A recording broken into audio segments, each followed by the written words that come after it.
Hello, this is Dr. Nanette Hoxon from the Altar of Mary. So, today we will now start lessons of, we call it the art of war, no? Paano makipaglaban ang mga anak ng Diyos, no? Sabi nga ng mga vloggers, nagagalit sila kasi pupunta pa tayo sa EDSA, pinapapunta tayo.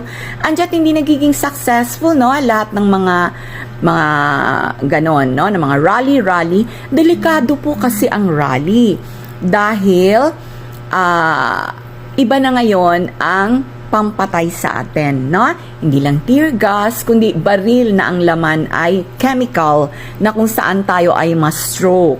'Di ba? So marami ngayon natutumba na lang. So yun na po ngayon ang means. So itap hawakan lang tayo.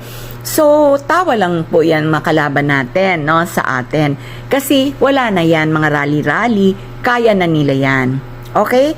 So ngayon tuturuan ko po kayo, ang tawag ko today is Art of War 101. Ang una niyo pong gagawin ay, sabi ko nga sa inyo, alagaan niyo ang consciousness niyo, no? Huwag niyong hayaan ang subconscious na maghahari sa inyo.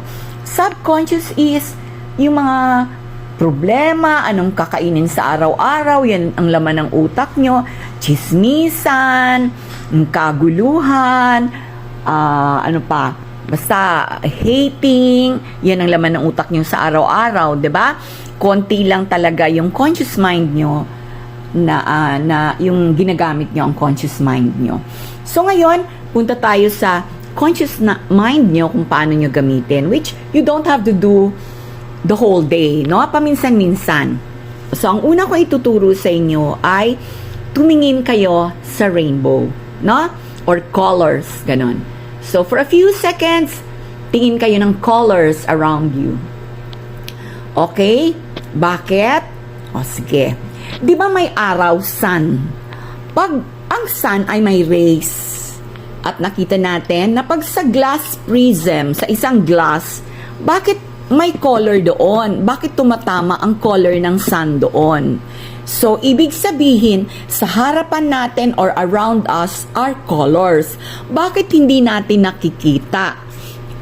So, gagamitin natin ang tinatawag na third eye or yung ating consciousness na kitang-kita natin ang colors. Okay? Bakit hindi natin nakikita? Kasi po, sinira na nila yung ating tinatawag na pineal gland. Yun ang ating third eye. Paano sinira? Sa mga chemicals na nasa pagkain natin, at ang pinakamatindi ay yung fluoride na nasa toothpaste natin or meron pa dyan sa water hinahalo. Yan ay nagpapaliit ng pineal gland natin, kaya hindi natin nakikita ang mga galing sa Diyos, no?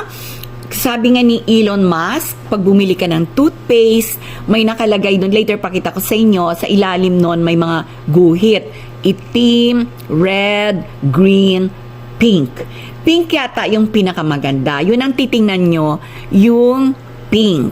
Okay? So, ipakita ko sa inyo, ha? So, kunyari, meron kayong toothpaste, bumili kayo ng toothpaste o nag-shopping kayo ng toothpaste.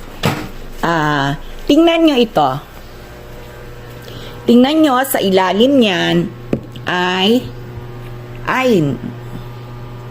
yan, ano ko lang to, green, 'di ba? So medyo okay yan. Pero yung pink, yun ang pinakamaganda. So yan ay panira sa ating pineal gland. So gawin na lang natin power of the mind na nakakakita tayo, and we do it from time to time, hindi naman palagi. Okay, yan muna ang Art of War 101 natin. Paano gamitin? Practice tayo ng paggamit ng ating conscious mind.